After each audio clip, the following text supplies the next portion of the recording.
Donc, rebonjour. On va essayer une nouvelle tentative dans une nouvelle salle qui sera un peu plus adaptée puisqu'on est câblé en filaire et on pourra donc tous bénéficier du réseau pour pouvoir faire cette formation. Donc je vais reprendre et je vais rappeler le contexte. Donc dans le cadre de la société Comwork, on a commencé à faire des sessions de formation un samedi sur deux, un samedi sur trois, on va dire, sur différents sujets. On a déjà eu une formation sur Git, sur les tests unitaires, et maintenant on entame une formation sur Docker. Donc c'était des formations qui étaient faites en interne dans le cadre de la formation de nos équipes et dont bénéficiaient aussi certaines autres boîtes. Avec le Covid, on a dû s'adapter parce que il y avait trop de monde sur les locaux. Il y a eu des phases de confinement, donc du coup on a commencé à faire ces formations en ligne également. Donc là on a un comité réduit sur place et on sera en ligne durant cette formation. Donc cette formation-là, elle porte sur la conteneurisation avec Docker. Et je vais pouvoir commencer. Je vais juste demander à nouveau aux gens qui sont sur le chat et qui nous attendent depuis un certain temps s'ils peuvent confirmer que le son est correct et que la vidéo passe bien. À nouveau, s'il vous plaît. Merci.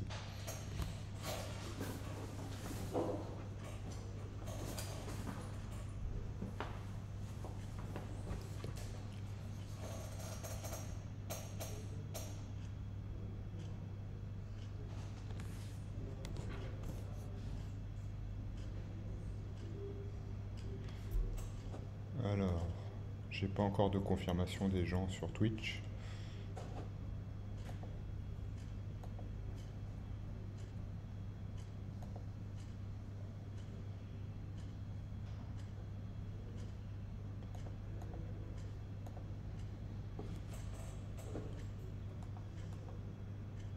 Je suis pas sûr qu'ils nous entendent bien.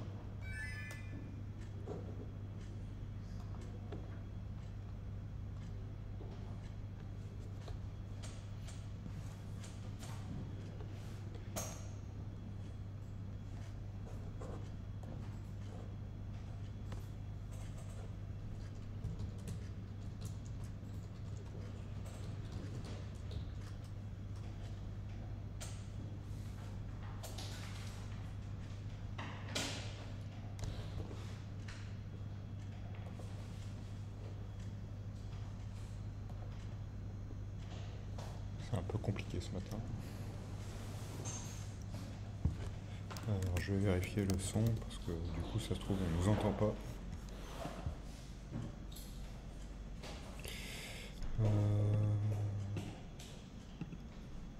Normalement on est bien sur le bon micro.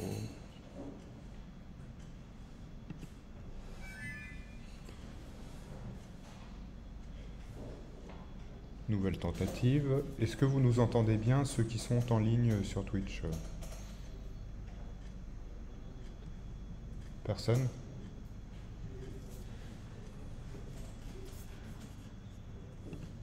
Je vais essayer sur Slack. Tac.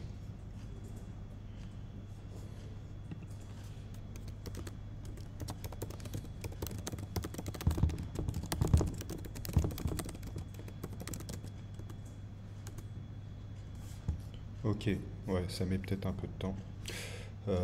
Très bien, parfait. Merci beaucoup. Donc on va poursuivre. Donc voici le programme. Donc on va rappeler quelques notions sur les conteneurs. C'est quoi un conteneur? C'est quoi la différence avec une machine virtuelle? C'est quoi l'Open Container Initiative? Les notions de base sur Docker, les images, les layers, les networks, les volumes. Ensuite, on va essayer de décortiquer le Dockerfile comme d'habitude de la plateforme uProdit pour voir c'est quoi les différentes notions qu'il y a dans un Dockerfile. Ensuite, on va parler un peu de Docker Compose et des registries qui permettent d'héberger des images Docker. Ensuite, on va parler de quelques outils pour analyser les images, les vulnérabilités et aussi pour savoir s'il y a trop de choses dedans ou pas. Et après, on va voir quelques bonnes pratiques pour que nos conteneurs soient le plus agnostiques et cloud native friendly. Donc ça, on va revenir sur toutes ces notions. Et une mise en pratique, comme d'habitude. Donc on va essayer de prendre un peu de temps pour pratiquer et puis après on fera Empire avec moi pour terminer si jamais on n'a pas trop le temps de... À mon avis, ce sera comme la dernière fois, c'est-à-dire que on va devoir un peu avancer et puis il faudra essayer de refaire chez vous, de votre côté durant la semaine qui vient. Voilà. Euh, donc on y va. Alors, du coup, parlons un peu des conteneurs. Euh, J'aimerais bien enlever ce petit encadré là qui nous gêne. Alors, il nous gêne pas dans le live, mais il nous gêne sur la projection. Ouais, je vais essayer de faire comme ça, c'est pas grave. Donc, oui, contrairement aux machines virtuelles, en fait, on peut le voir sur le schéma ici.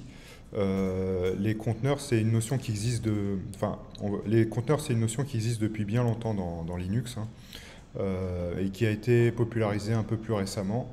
Mais on avait déjà la possibilité dans Linux de faire ce qu'on appelle des processus qui sont isolés, qui, contrairement aux machines virtuelles, utilisent des ressources qui sont du système d'exploitation hôte directement, par exemple le kernel, mais aussi on ne va pas essayer d'émuler des composants physiques comme de la RAM ou du disque, contrairement aux machines virtuelles où on va émuler vraiment une machine physique. Et donc, ça a été beaucoup plus léger pour faire ce qu'on appelle des microservices en fait. Par exemple, déployer une machine virtuelle, ça consomme en général beaucoup plus de ressources que déployer un conteneur, parce qu'il faut émuler toute la partie hardware. Ensuite, il y a un OS complet à déployer avec tout ce qui compose un système d'exploitation. Donc un système d'exploitation, c'est assez lourd quand même. Il y a un kernel, il y a des choses, il y a des services qui permettent, il y a des programmes qui permettent d'assurer la résilience des services des programmes. Par exemple, il y a systemd, des choses comme ça. Dans les conteneurs, on va être beaucoup plus léger. Généralement, on va mettre une application dans un conteneur et on va ne mettre que ce dont l'application a besoin pour runner qui n'est pas dans le système d'exploitation hôte. Donc on va partir d'une base d'un système, mais on va prendre que ce qui manque. Par exemple, si on a besoin d'un shell, on prend un shell. Si on a besoin de certaines libs C, on va prendre des libs C. Et on a besoin d'un runtime OCI, un runtime de conteneur, donc par exemple Docker, qui va permettre d'exécuter ça de manière isolée, quoi. Donc voilà. J'essaie de résumer, mais c'est pas évident. Mais ce qu'il faut essayer de retenir, c'est que on va pas virtualiser un environnement complet avec un hyperviseur et tout qui a besoin d'émuler toutes les parties physiques avec des conteneurs. Voilà. Quoi d'autre? Donc ce qui va nous permettre de plus facilement, par exemple, si vous voulez faire des choses scalables comme des microservices, de prendre moins de ressources sur votre infrastructure cloud ou même votre environnement local, puisque vous n'allez pas déployer à chaque fois des machines virtuelles complètes avec des OS complets. Et l'avantage aussi de Docker, enfin des conteneurs on va dire, c'est que on va pouvoir assurer une certaine agnosticité du programme. C'est-à-dire que le programme, où qu'on va le déployer, il va s'exécuter à peu près de la même façon.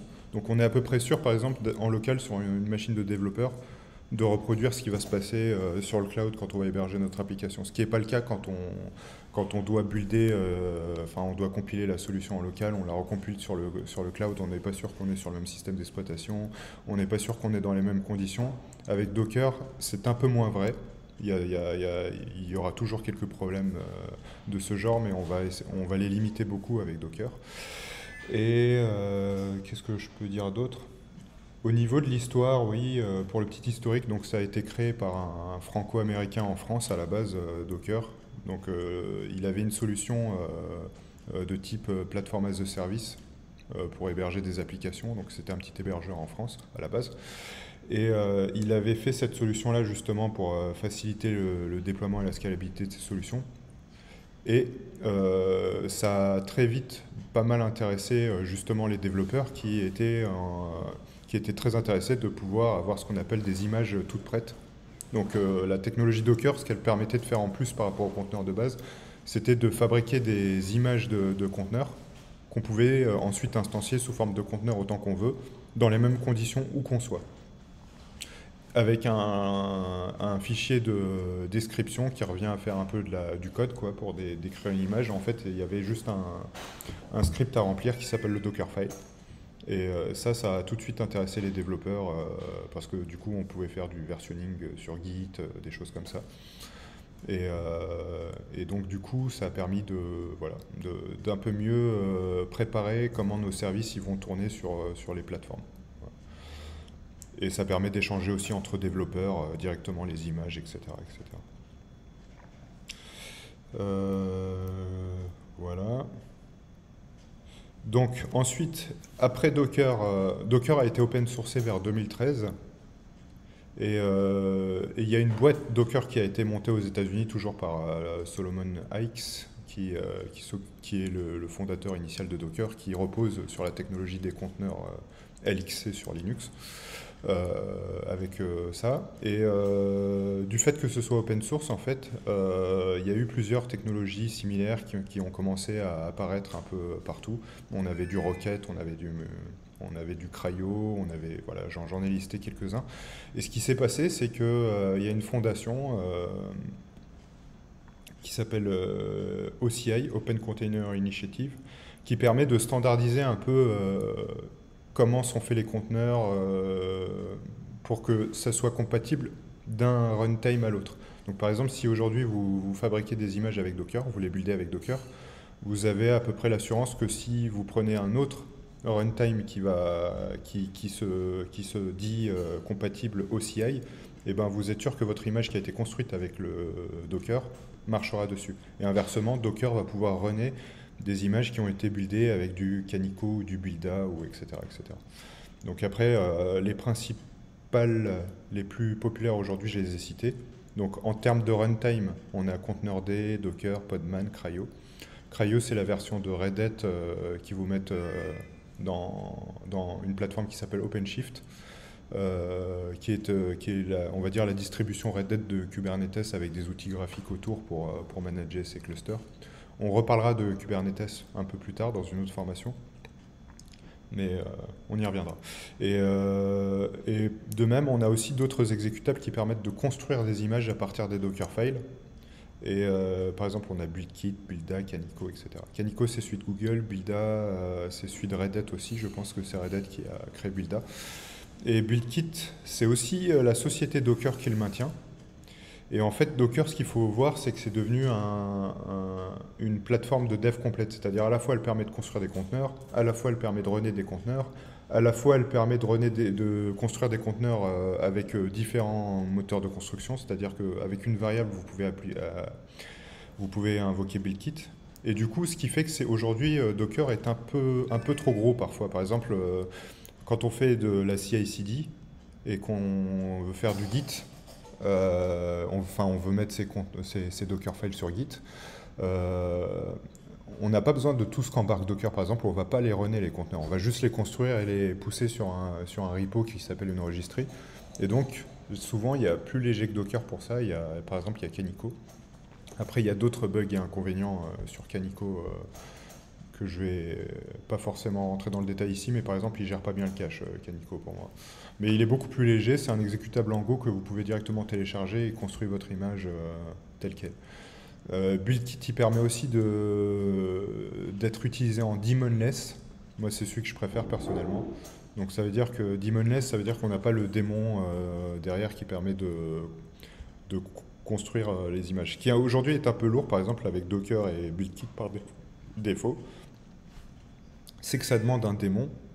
Ça demande un démon Docker pour pouvoir être exécuté.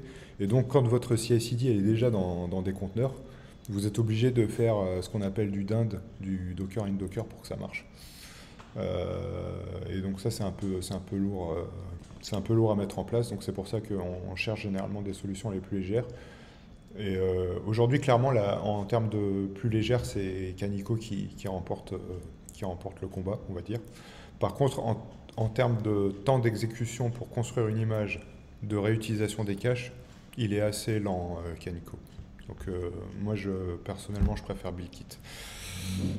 Voilà. Donc OCI, l'Open Container Initiative, ça va être le garant, l'organisation qui est garante que quelque chose qui est construit par une des technos que j'ai citées va pouvoir être démarré des instances de conteneurs dans une des autres technos que j'ai citées ici. Voilà. Ok. Jusqu'ici tout est clair. N'hésitez pas à poser des questions aussi sur le chat hein, si vous en avez, si vous voulez que je m'attarde sur un sujet. D'accord.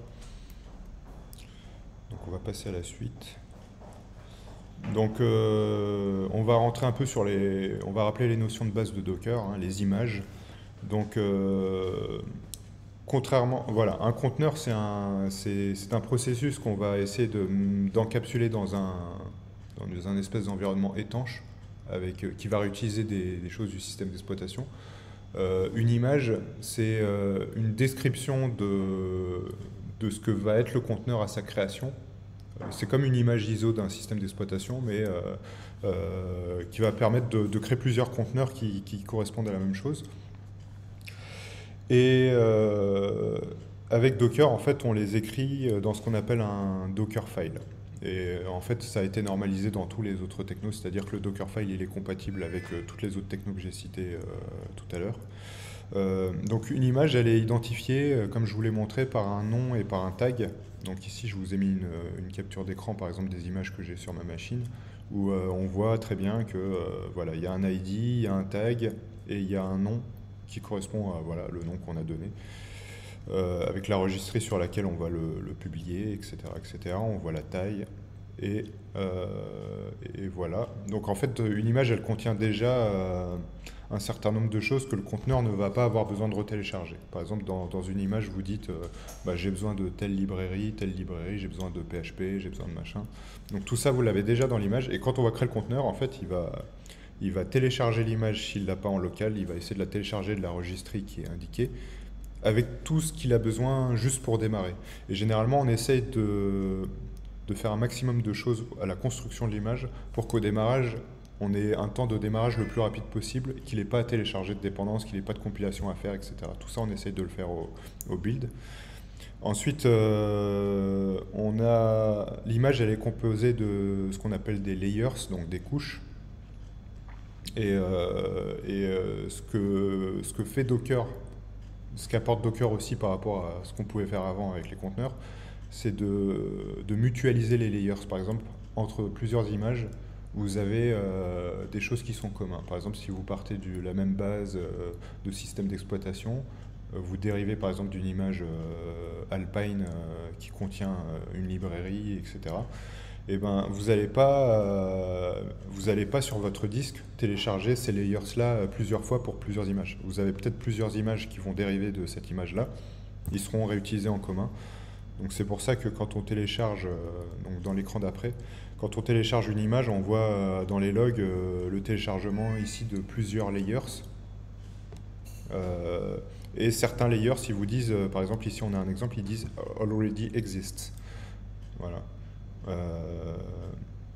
Donc les layers, ça correspond un peu à des archives TAR que vous allez stocker sur votre disque, et ensuite Docker va être capable de réassocier les layers à des images en disant celui-là il est utilisé par telle image, telle image, telle image, telle image.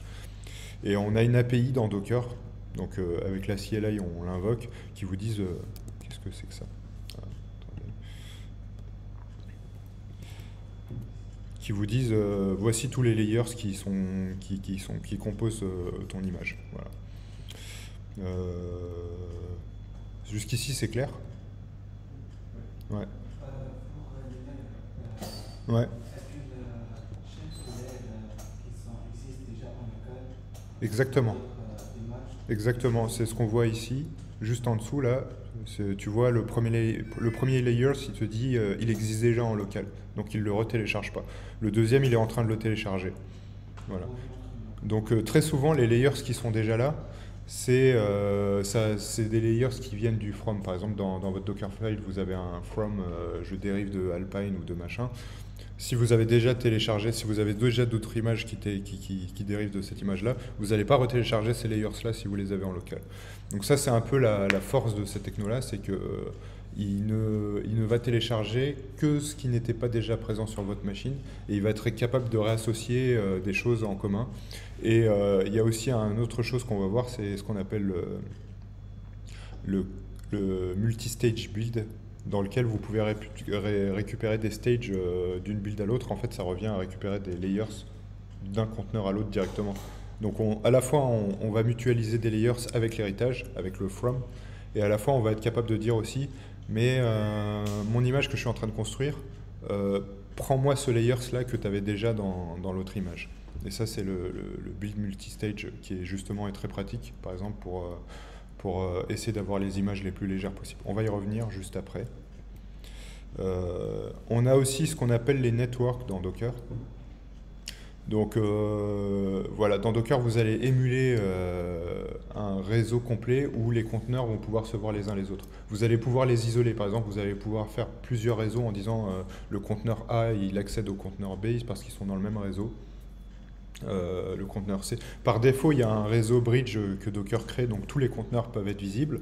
Mais si vous avez envie de simuler un environnement où les réseaux ils sont étanches, par exemple, vous voulez reproduire ce qui se passe sur une infrastructure de prod où les réseaux ils sont pas accessibles, et ben vous pouvez avec Docker réémuler tout ça. Et vous avez plusieurs types de networks. Vous avez le réseau virtuel, le bridge, hein, c'est celui qui est utilisé par défaut. Mais vous pouvez aussi carrément dire mets-toi sur le réseau du système d'exploitation hôte, ce qui va permettre à votre conteneur d'accéder aux services. Bon, alors après, il y en a qui vont vous dire ça peut être dangereux au niveau sécurité, mais d'accéder aux services qui sont directement sur l'hôte. Ça peut être pas mal, par exemple, si votre conteneur il a besoin d'accéder à une base de données en TCP et que la base de données elle n'est pas conteneurisée et qu'elle n'est pas sur le même réseau, c'est la base de données elle était directement sur la machine dans un service PostgreSQL par exemple. Ben dans ce cas-là, vous pouvez dire à votre conteneur de se mettre sur un réseau hôte dans la même plage d'IP que le système d'exploitation hôte, et dans ce cas-là, ils seront capables d'échanger comme s'ils étaient sur le même réseau physique. Voilà. Les volumes. Alors les volumes, ça permet de faire des points de montage qui vont vous permettre au démarrage du conteneur d'injecter des fichiers dans votre conteneur. Donc c'est comme si vous aviez un système de fichiers distribué, mais en gros vous allez dire ce répertoire-là, quand tu vas démarrer un conteneur là, monte-le moi dans telle arborescence à l'intérieur de mon conteneur. Par exemple, ça c'est pratique quand on fait du développement et qu'on n'a pas envie de rebuilder l'image à chaque fois, et ben on peut prendre une image vide avec que ce que j'ai besoin, mes dépendances PHP, etc., etc. Et mes sources PHP, par exemple, je vais les monter en volume, et ça va me permettre, à chaque fois que je fais un changement, que mon conteneur il soit automatiquement rafraîchi avec les dernières sources. Voilà. Et après, ça, c'est pas du cloud native pour la prod, hein. Ça, c'est vraiment pour faire du debug en local ou des choses comme ça. Il y a d'autres fois où on n'a pas le choix, c'est-à-dire qu'en général, on va y revenir, mais on essaye de faire en sorte que les conteneurs soient le plus stateless possible. Donc un conteneur bien fait, en général, il se configure qu'avec des variables d'environnement. Et il est idempotent, c'est-à-dire que je peux le détruire et le reconstruire avec les variables d'environnement, il est idempotent. Donc il ne va pas essayer de garder un état dans un système de fichiers, etc. Il y a quelques exceptions où on n'a pas le choix. Par exemple, si vous devez conteneuriser vos bases de données et que vous voulez les rendre persistantes, bah là vous allez être obligé d'utiliser des volumes que vous allez associer à des espaces de disque sur votre cloud pour que si votre conteneur de Postgres y tombe, si vous en créez un autre, ben, vous ne perdez pas les données de la base de données, il faut pouvoir les retrouver. Donc ça aussi, dans ce cas-là, les volumes ils sont utilisés. Ou alors si vous devez injecter des fichiers de sécurité, des clés privées de SSH ou des choses comme ça, qui ne sont pas faciles à injecter en variable d'environnement, ben, généralement on joue aussi sur les volumes.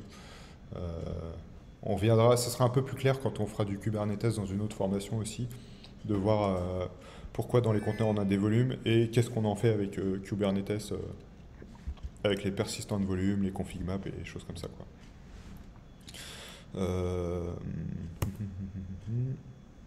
Donc voilà, on a résumé à peu près les notions les plus importantes, c'est-à-dire les images, les conteneurs. Un conteneur, c'est une instance d'une image. Une image, elle contient déjà des choses pour éviter que quand on démarre le conteneur, il refasse tout. Les layers, pour éviter la duplication au niveau de l'espace disque de ce que vous avez en commun entre plusieurs conteneurs.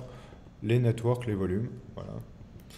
Il y en a d'autres, hein, il y a les entry points, on y reviendra, mais ça c'est les plus importantes que je vous ai citées. Et maintenant ce qu'on va faire, c'est qu'on va essayer de décomposer un peu le Dockerfile de uProdit pour voir un peu comment tout ce qu'on vient de dire, ça s'écrit dans un Dockerfile.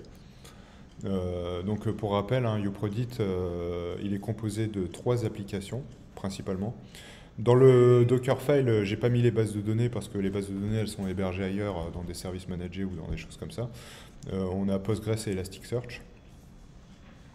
Et ce qu'on a conteneurisé pour pouvoir scaler, c'est vraiment les parties stateless, c'est-à-dire le UI, qui est une application en Spring MVC Teamleaf. Les web services qui font la persistance dans Postgres, c'est également du Spring. Donc uProdit étant un peu ancien, c'est pas du Spring Boot, c'est du Spring sur Tomcat, mais on pourrait très facilement un jour migrer sur Spring Boot. Ensuite, on a une brique en Vertex qui s'occupe d'indexer dans Elasticsearch les données qui sont mises dans PostgreSQL en asynchrone. Donc on a 3 services à conteneuriser, et c'est ce qu'on va voir ici dans notre image que je me suis amusé à décomposer pour vous montrer comment on les construit. Donc, ce qu'on commence par faire, déjà, moi ce que j'aime bien faire, c'est de mettre toutes les versions pour pouvoir gérer plus facilement les upgrades dans des arguments avec une valeur par défaut. Et en fait, si j'ai envie de tester un upgrade, quand je vais faire un Docker build après, je vais overrider un de ces arguments-là pour dire, par exemple, je vais passer en Java 11 ou quelque chose comme ça et voir si ma solution elle est bien compatible avec Java 11. On a une première image, une première stage. Alors, c'est ça qu'on appelle des stages en fait. Ce sont des images. En fait, on peut construire plusieurs images à partir du même Dockerfile. Ça, on appelle ça des stages. Et c'est ce qu'on appelle le build multistage. L'avantage de ça, c'est qu'après, on va pouvoir récupérer certains layers des stages précédentes. Et ça, Docker permet justement de dire, par exemple, si je construis une image, je donne le nom de la stage que j'ai envie de construire, il va être capable de calculer toutes les autres stages dont j'ai besoin pour construire celle-là. Et si les layers n'existent pas en local, il va aussi reconstruire les stages précédentes. Si les layers existent déjà en local et qu'ils n'ont pas changé, que leur checksum ne change pas, il ne va pas les reconstruire. Donc voilà, Docker il a une bonne capacité de faire un build différentiel, et pas seulement le téléchargement, mais aussi le build. Le build, il va être capable intelligemment de savoir ce qu'il faut prendre le temps de reconstruire ou pas. Donc la première stage, c'est du Maven. Pour chacune des briques qui existent ici. Oula. Qu'est-ce qui se passe? Ouais. Pour chacune des briques qui existent ici, je dois lancer un profil Maven pour les construire. Et en fait, ce qu'on s'aperçoit, c'est que c'est quasiment la même chose. C'est juste l'argument de Maven qui change pour dire utilise-moi tel profil plutôt que ce profil-là. Donc entre ces deux-là, en tout cas, entre ces deux-là, qui sont tous les deux sur du Tomcat et du Spring, c'est quasiment la même ligne de commande. Il y a juste un argument qui change. Et c'est ce qu'on va voir ici, dans l'encadré rouge. On a créé un argument image service. Ça va permettre d'éviter de faire un Dockerfile trop gros où je vais faire une stage pour builder produit UI, ensuite une stage pour runner produit UI, ensuite une stage pour builder produit WS, ensuite une stage pour runner produit WS. Tout ça, on peut le mutualiser avec des arguments et éviter la duplication. Et c'est ce qui se passe ici. Là, je récupère l'argument de la version. Je dis que ça s'appellera build d'un Spring Service. Un Spring Service, on voit ce qu'on a besoin pour le construire. On a besoin de copier ces fichiers-là. On a besoin de lancer Maven Clean Install, comme je vous ai dit, avec le profil. Et ensuite, on a besoin de renommer ce qui a été généré par Maven en un fichier root.war. Le root.war, ça va permettre à Tomcat très facilement de dire c'est la web app que je dois déployer à la racine / de mon Tomcat, qu'on verra dans la stage d'après. Voilà. Donc ça, c'est en commun pour 2 applications. Ensuite, ce que j'ai mis après, ce que j'ai mis... Ouais, j'ai fait la même chose pour les services Vertex plutôt. On n'en a qu'un, mais potentiellement demain, je pourrais très bien avoir un autre service de type Vertex. Donc c'est pareil, j'essaye de rendre ma stage générique avec l'argument image service qu'on a vu tout à l'heure. Et cette fois-ci, je fais qu'est-ce qu'il faut pour runner un service Vertex. Donc pareil, lancer Maven. Mais là, je vais non pas avoir un war, mais un fadjar. Et voilà. Donc c'est pour ça que j'ai fait deux stages différentes entre Spring et Vertex. Mais en fait, c'est presque la même chose. Et j'aurais pu encore plus mutualiser en mettant plus d'arguments et de choses comme ça pour éviter la duplication. Voilà. Qu'est-ce qu'on peut souligner d'autre? Donc là, c'est ce que je vous disais, le from, en fait, on va télécharger une image du Docker Hub. Généralement, quand on voit pas d'URL devant l'image qu'on télécharge, ça veut dire que c'est la registrie publique par défaut qui est le Docker Hub. On va en reparler après. Et cette image-là elle-même dérive d'autres images, par exemple peut-être d'une Ubuntu ou de quelque chose. Donc potentiellement, en téléchargeant ça, on a déjà des layers en commun avec d'autres images qu'on a téléchargées. Et je lui donne un nom en lui disant que c'est la stage, elle s'appellera Spring Service Build. Voilà. Ensuite, donc pareil ici, hein, from Maven. Donc par exemple ici, si je le build juste après, il ne va pas me retélécharger tout ce qu'il m'a déjà téléchargé dans la stage précédente. Voilà. Et ici, c'est pour dire, le warmdir, ça veut dire que les commandes qu'on va exécuter en dessous, là, dans le run, vont être exécutées dans ce répertoire-là. C'est-à-dire que tout le script run, on se positionne dans ce répertoire-là pour l'exécuter. Voilà. Qu'est-ce qu'on a d'autre? Ensuite, une fois que ça s'est fait, on a des stages qui nous ont permis de compiler le Java et de générer des archives jar ou war. Et ça va nous permettre ensuite, dans une stage de run, de ne prendre que le résultat de la compilation et de ne pas prendre tout ce qui nous a permis de builder. Par exemple, une fois qu'on a terminé de compiler, on n'a pas besoin de garder Maven dans les images. Maven, ça prend de la place. Et on en avait besoin que pour construire le jar au début, on n'en aura pas besoin pendant le déploiement en production, une fois que le truc y tourne. Donc c'est à ça que serve le multistage, c'est que je vais pouvoir dire, c'est ce que j'ai souligné juste ici, que je vais récupérer que ce qui m'intéresse, c'est-à-dire le root.war de la stage précédente. Et donc tout ce qu'il y avait dans l'image précédente, finalement on va ne garder que ça. Et ça va permettre d'alléger considérablement nos images. Voilà, donc j'ai récupéré que deux fichiers de ma stage précédente. De même, une autre bonne pratique que j'ai soulignée, donc j'ai inversé les deux bonnes pratiques, mais c'est pas grave. Dans l'image que vous prenez, par exemple, là j'ai pris une image Tomcat du Docker Hub, il y a beaucoup de choses qui ne nous servent pas. Il y a par exemple, il y a des web apps par défaut qui nous permettent de graphiquement déployer des WAR dans Tomcat. Ça, on n'en a pas besoin dans notre microservice. En plus, c'est une faille de sécurité de le garder en production. Donc, je vais supprimer. Par exemple, on a un dossier avec des docs. Donc, je vais essayer d'alléger le plus possible mon conteneur en supprimant aussi tout ce qui ne me sert plus avec des RM. Voilà. Et pareil, par exemple, quand vous devez installer des paquets en utilisant apt-get ou apk-add, généralement, c'est bien de cleaner après les packages que vous avez téléchargés pour pas qu'ils restent dans l'image à la fin. Mais on y reviendra. Donc, deux bonnes pratiques qu'on vient de voir là, et elles sont valables pour toutes les technologies en fait. Il faut essayer de ne prendre que le résultat de la compilation dans son conteneur, dans son image, et ne pas prendre tout ce qui nous a permis de construire le programme, parce que ça ne nous sert plus après, et également de nettoyer tout ce qui ne sert plus à rien.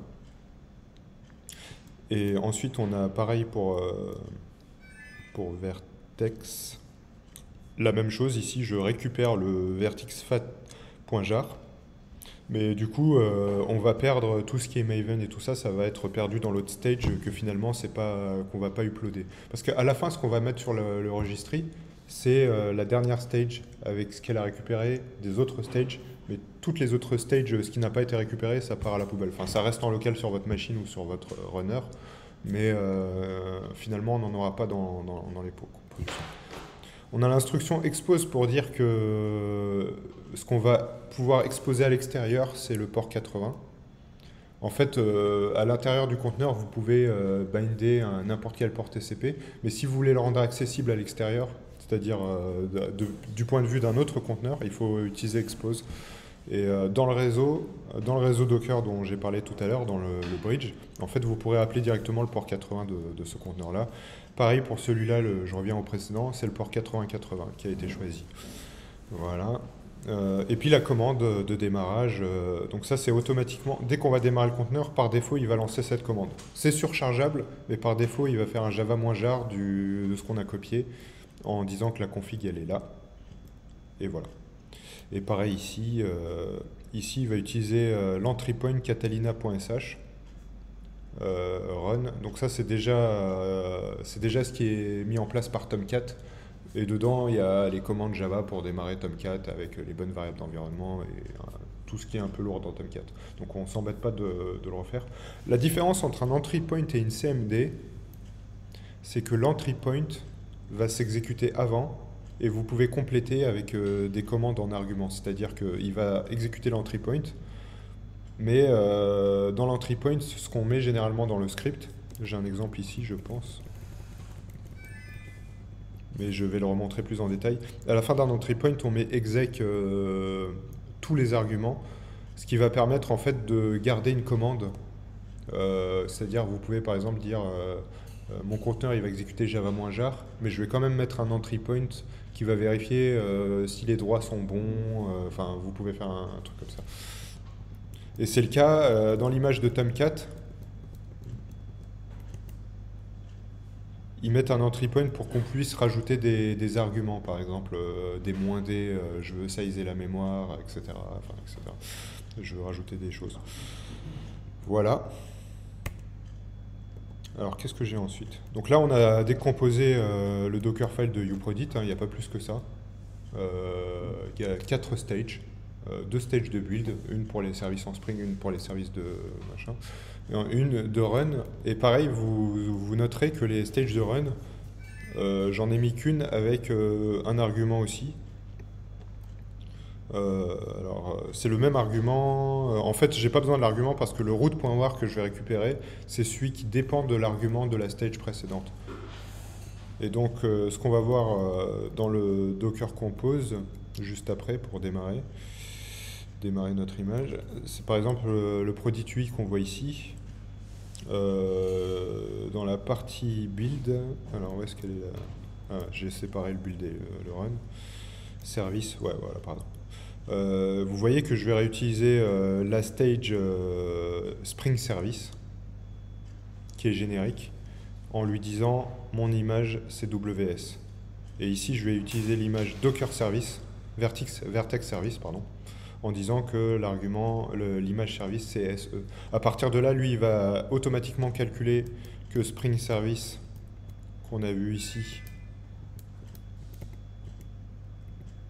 dépend de la stage Spring Service Build. Et automatiquement, il va être capable de dire bah, Spring Service Build, tu m'as passé WS comme argument, donc je vais le réutiliser et je vais le passer à ma ligne de commande Maven pour qu'il sache quelle est exactement la brique que je dois compiler et renommer en root.war. Donc voilà, c'est ce qui fait qu'on peut réduire notre Dockerfile en le réutilisant plusieurs fois. Donc je reviens au Docker Compose. Je réutilise le Dockerfile plusieurs fois avec la même target, mais en changeant cet argument. Voilà, par exemple, on ne le voit pas ici, mais j'aurai un autre bloc qui s'appellera Prodit UI, où j'aurai exactement tout ça, sauf Image Service, où je mettrai UI, et ça va sélectionner le bon profil dans Maven pour compiler que UI. Jusqu'ici, tout est clair. N'hésitez pas à poser des questions et à écrire vos questions dans le chat si vous en avez. Voilà. Je prendrai un temps pour les lire et pour répondre dès que vous m'en posez. Et on va reprendre la suite. Donc là j'ai remis en fait la CLI de base de Docker. Après on va voir avec Docker Compose qu'on peut un peu mieux gérer ça. de mon point de vue, c'est plus agréable de travailler avec Docker Compose que de cette ligne de commande qui est un petit peu lourde. Mais voilà, on y reviendra. Donc là, c'est la ligne de commande pour construire une image que j'ai décomposée. Donc je lui donne le nom de l'image et le tag que j'ai envie qui sera utilisé. Dans le nom de l'image, vous mettez la registry vers laquelle vous voudrez pusher votre image après. Si vous mettez rien, si vous mettez juste Prodit SE de base, en fait, si vous faites un push, il va essayer de la pusher sur le Docker Hub avec votre compte. D'accord ? Vous n'êtes pas obligé de pusher des images sur une registry. En fait, vous pouvez les builder et les garder qu'en local, mais vous perdez un peu l'intérêt de Docker qui est de partager des images entre plusieurs postes, plusieurs Raspberry Pi et plusieurs choses. D'ailleurs, il y aura une autre formation où on fera spécialement des conteneurs pour de l'IoT sur Raspberry Pi. J'en ai déjà donné quelques-unes rapides sur YouTube que vous pouvez retrouver, mais on fera ça. On verra que Docker, ça permet à la fois de faire des choses agnostiques et réutilisables sur le cloud, mais aussi sur des petites infrastructures IoT privées. Quand vous avez plusieurs Raspberry Pi à déployer avec le même programme, c'est vraiment un bon choix. Voilà. Ok. Ensuite, les arguments, donc ce que je vous disais là, les arguments que je vous ai montré tout à l'heure dans le Dockerfile, et ben en fait, dans le Docker Compose YAML, vous pouvez exactement faire la même chose en ligne de commande avec --build arg, et le nom de la stage, target, voilà. Dans l'exemple en dessous, je vous montre comment on peut activer BuildKit. Donc Docker désormais embarque directement un BuildKit mode qui vous permet de dire je veux builder avec BuildKit. Ils ne l'ont pas activé par défaut parce qu'ils ont peur que dans certains cas il y ait des régressions et des incompatibilités, je pense. Mais d'expérience personnelle, dans la plupart des langages que j'ai fait, ça marche nickel, j'ai jamais eu de soucis, que ce soit des trucs en PHP, Symfony, Laravel, Lumen, que ce soit en Java avec du Spring, du Vertex, que ce soit en Python avec du Flask, du Front avec de l'Angular, donc les technos les plus classiques. On n'a pas rencontré de soucis en utilisant ce mode-là. Et on gagne énormément de temps, ça divise par 2 voire par 3 le temps des pipelines d'utiliser BuildKit par rapport à Docker de base. Donc il ne faut pas hésiter à juste rajouter cette petite option pour dire builder avec BuildKit. Moi je préfère personnellement d'abord tester, et si je vois vraiment que j'ai une incompatibilité dans un cas particulier, là j'adresserai le cas particulier, mais je ne vais pas faire perdre du temps à tout le monde sur tous les pipelines de tout le monde, juste parce que j'ai peur de... Voilà. Donc on a des environnements généralement pour tester s'il y a des régressions sur les conteneurs, on a des plateformes de dev, de recettes, de QA, on a le temps de voir si les conteneurs sont incompatibles avec certaines librairies, s'il y a des choses qui ont mal été construites. Donc voilà, c'est l'approche optimiste on va dire. Ensuite pour démarrer un conteneur, donc j'ai mis la ligne de commande qui permet de démarrer un conteneur en associant un volume par exemple. Là j'ai mis un fichier qui contient salut toi, voilà. Dans le conteneur, il n'y a pas ce fichier-là. Et je lui dis, démarre-moi un conteneur de l'image Ubuntu, la dernière version. Donc là, directement une image du Docker Hub. En lui disant, affiche-moi le fichier target.txt. Mais le fichier target.txt, il n'existe pas encore. Il est en local, là, ici. Et c'est là que j'associe, en fait, en volume, un point de montage target.txt, /target.txt, le fichier file.txt qui est au-dessus. Et donc vous verrez que dans le conteneur, vous aurez un fichier /target.txt et qui est physiquement associé au fichier file.txt que vous avez dans l'autre. Voilà. Donc ça, c'est un exemple avec un volume. Alors Docker Compose, on y revient. Docker Compose, ça permet, c'est presque un mini orchestrateur en fait. C'est pas non plus au stade aussi avancé que les orchestrateurs qu'on connaît comme Kubernetes. Mais vous pouvez en fait structurellement déclarer une application qui est composée de plusieurs conteneurs en disant bah voilà, mon application, mon Docker Compose, il sera composé de Prodit UI, Prodit SE, un Elasticsearch, un PostgreSQL. Et vous avez déjà des fonctions de scalabilité dans Docker maintenant pour dire avec le mode Swarm pour dire je veux 2 instances de ce conteneur-là, etc., etc. Et en fait, programmatiquement, dans un fichier YAML que vous pouvez mettre dans Git, que vous pouvez packager, vous allez définir tout ce qu'on a défini dans les lignes de commande, qui vont vous éviter de devoir écrire plein de scripts SH pour mettre ces lignes de commande-là. En fait, votre YAML, il va surcharger toute cette ligne de commande. À la base, Docker Compose, c'était un projet indépendant. Donc je ne sais pas si vous voyez, c'est peut-être un peu petit ici. Dites-moi si vous voyez bien. Sinon, je vais essayer de grossir ça. Bon, je pense que c'est trop petit, donc je vais ouvrir un shell. Et donc on va reproduire les commandes. Docker Compose -f local.yml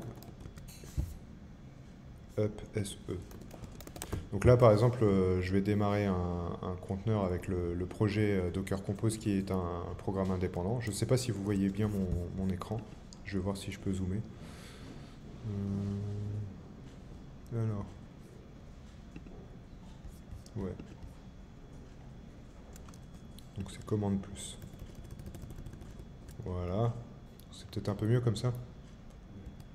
Et en fait, depuis récemment, très récemment, et comme je vous l'ai dit, Docker, ça devient une CLI pour le poste de dev de plus en plus complète. Compose est embarqué directement dans Docker, donc maintenant c'est un argument, donc vous ne mettez plus le tiret, et vous avez directement l'instruction compose dans Docker, qui fait la même chose.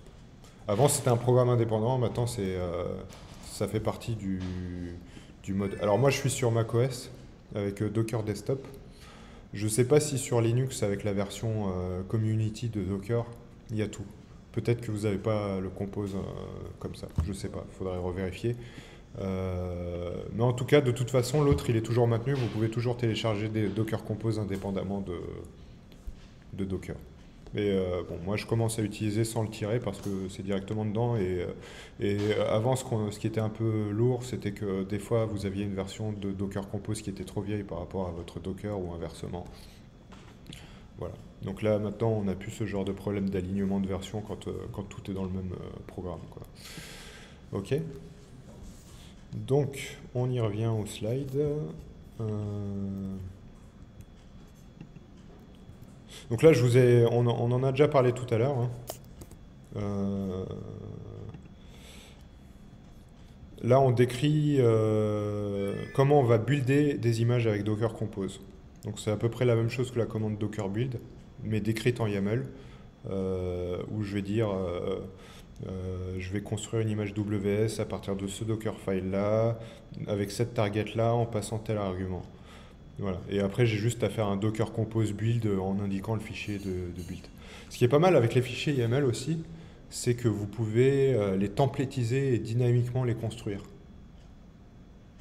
Donc vous pouvez, par exemple, si vous avez un fichier où vous voulez 35 services dedans, bah, vous pouvez faire un template de YAML et le construire dynamiquement avec plusieurs outils qui sont là pour ça. YQ, etc., de ce genre d'outils.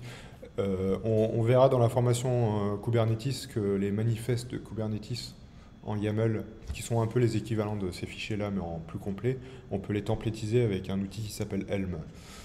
On y reviendra. Voilà. J'ai pas vu un outil officiel de templating des Docker Compose files, mais ça se fait assez facilement en ligne de commande avec du YQ, du bash, des choses comme ça, quoi. Voilà. Youssef, il fait beaucoup ça sur certains projets, avec des SED. Et il fabrique ça avec des runners GitLab CI. Donc voilà. Bon, après, il le fait aussi avec Cube. Mais Cube, on verra ensemble qu'on peut passer à Helm et que c'est beaucoup mieux pour faire ce genre de choses. Voilà. Donc pareil, avec Docker Compose, vous pouvez aussi lui dire d'activer le mode build kit. Et quoi d'autre? Dans Docker Compose, vous définissez aussi toutes les variables d'environnement. Ça, c'est pour démarrer des conteneurs. Mais en fait, vous avez un seul fichier structuré où vous allez vraiment dire comment vos conteneurs ils doivent démarrer et comment ils doivent être construits. Et ça, c'est très pratique pour éviter d'avoir beaucoup de commandes à faire. Voilà. Et généralement, vous avez juste à passer le Docker Compose file d'un développeur à l'autre. Il télécharge le fichier Docker Compose file. Il lance Docker Compose. Ça lui télécharge toutes les images. Et il n'y a rien. Sur les postes de dev en termes d'installation, il y a juste Git et Docker à installer, il n'y a plus rien à installer à part ça. Donc ça, c'est vraiment très très pratique. Quoi d'autre? Ouais, donc tout ça, c'est des démarrages de conteneurs où on voit effectivement que j'ai créé un network bridge pour que les conteneurs ils puissent se voir entre eux sur le network Prodit. Si j'en avais pas mis par défaut, ils se verraient, mais ils seraient tous sur le même bridge. Et potentiellement, ils seraient sur le même bridge que d'autres Docker Compose files qui n'ont rien à voir avec Prodit. Donc moi, par sécurité, quand j'ai une application où je sais que j'ai mes trois conteneurs qui doivent parler ensemble, je, je prends le temps toujours de créer mon bridge à moi où vraiment je sais que ça sera étanche par rapport aux autres Docker Compose files. Voilà. Et effectivement, je lui dis ici que le network Prodit, c'est un driver bridge dans ce fichier-là. Toujours dans le Docker Compose file. Ensuite, là, je vous ai mis les commandes pour lancer les conteneurs. Donc, c'est up. Le "-d", il vous permet de détacher, de vous détacher de... Par exemple, quand vous faites up tout court, vous allez avoir la console qui reste en train de s'alimenter avec tous les conteneurs. Si vous quittez votre terminal, ça tue les conteneurs. Voilà. Donc pour débugger, c'est pas mal. En mode detached, c'est plus pour, voilà, pour un serveur où vous voulez que ça, quand vous allez quitter votre session SSH, il faut que ça continue de tourner. Donc vous mettez le mode detached. Mais une fois que vous détachez vous verrez plus les logs, vous serez obligé de faire un Docker Compose logs pour voir les logs des sorties de conteneurs. Vous avez d'autres options, par exemple, quand vous stoppez vos conteneurs, ils vont pas forcément être recréés si vous les restartez, si vous faites un restart. Et donc vous avez une option "-force recreate" pour lui dire de recréer des conteneurs à partir de zéro, à partir de l'image. Et "-build", vous dites à Docker Compose aussi de forcer le rebuild, c'est-à-dire que si l'image existe déjà en local, mais que vous voulez la rebuilder, forcément, et ben, vous pouvez faire un "-build. Voilà. Alors quoi d'autre? Donc ensuite, on va passer au registry. Je sais pas, je vais peut-être redemander une confirmation aux gens du chat s'ils m'entendent bien parce que je vois pas beaucoup de réactions pour l'instant. Est-ce que vous m'entendez bien?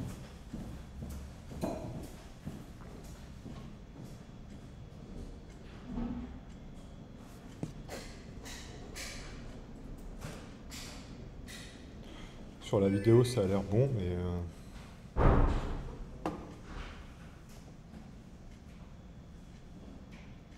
Bon, dans tous les cas, de toute façon, les vidéos, elles seront...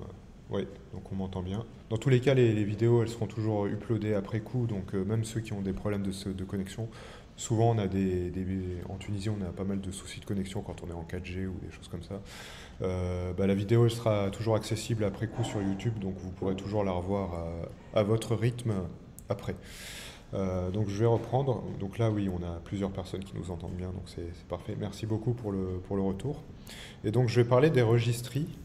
Donc comme je vous l'ai mentionné plusieurs fois dans la formation, en fait on a une registrie par défaut qui s'appelle le Docker Hub, qui est aujourd'hui la registrie publique la plus utilisée, qui est maintenue par la société Docker et qui est dans la ligne de commande Docker quand vous ne précisez pas d'URL de registrie.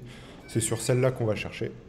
Il y a un compte payant qui coûte pas très cher, je crois que c'est 5 € par mois, qui vous permet d'avoir plus d'images privées. Vous pouvez aussi avoir des images privées sur le Docker Hub. Voilà. Donc là j'ai mis une capture d'écran, voilà, des images officielles que vous pouvez pouler, les Nginx, des images de Bitnami pour faire du Kubernetes, des choses comme ça.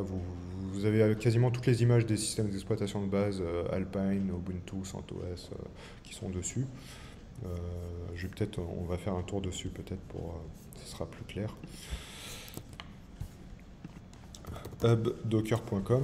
Et généralement, si vous faites des images que vous avez envie de distribuer en open source, vous avez tout intérêt à aller dessus parce que c'est là-dessus que vous serez sûr d'avoir le plus d'audience. Là, je vais vous montrer par exemple les images que j'utilise, qu'on build nous-mêmes. Elles sont pas mal poolées, hein. Vous avez des images qui ont été poolées presque 10 000 fois. Donc c'est quand même énorme. Vous avez des... Voilà. Et si vous allez dessus, vous avez les différentes versions publiées, etc., etc.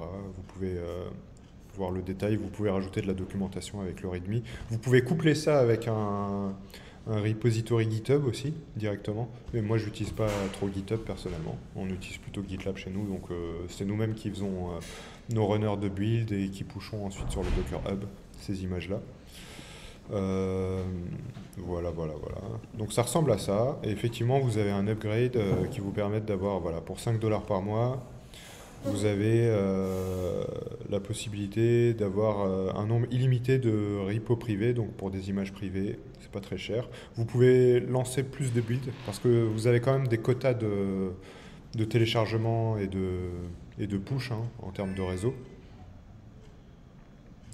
Et ensuite, vous avez une formule un peu plus chère qui est assez nouvelle d'ailleurs, parce que je ne l'avais pas vue la dernière fois que je m'étais connecté dessus.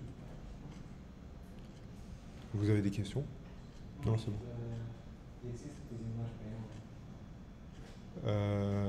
À ma connaissance, j'en ai jamais vu, mais après ce qui arrive, c'est que vous avez des logiciels qui sont payants et ils vous fournissent l'image Docker si vous avez envie, mais en fait, peu importe que ce soit Docker, un RPM, un .deb, c'est le logiciel qui est payant, il va vous demander une clé d'activation une fois que vous avez démarré le logiciel. Mais je pense pas que c'est l'image que vous avez... J'ai jamais vu une registrie où vous mettez votre carte bleue pour télécharger l'image, ça j'ai jamais vu. Je pense pas que ça existe. Mais oui, des logiciels où il y a un free tier, par exemple avec un essai de 30 jours et ensuite vous devez mettre une clé, oui, ça arrive. D'ailleurs, j'ai un exemple juste après de ça. C'est Artifactory. Ensuite, vous avez des registries privées que vous pouvez mettre en place. Donc vous en avez un en ligne de commande que vous pouvez coupler avec un Apache ou quelque chose comme ça de mémoire qui s'appelle Docker Registry tout court. Après vous en avez des un peu plus complètes. Moi celle que je préfère c'est Arbor. Donc c'est celle-là qu'on utilise chez Commwork et chez beaucoup de clients. Arbor c'est celle qui est recommandée par la CNCF, la Cloud Native Foundation. Donc ça on en reparlera aussi quand on fera plus de Cloud Native avec du Kubernetes.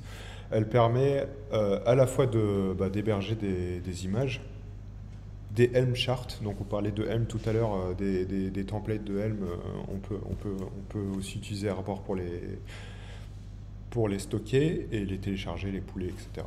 Et surtout, il y a gratuitement, et c'est ça qui est fou, c'est que gratuitement c'est une des plus complètes, vous avez le scan des vulnérabilités dans vos layers. Donc il va vous dire par exemple s'il y a des failles dans votre image, si vous utilisez des trop anciennes versions de programmes, etc.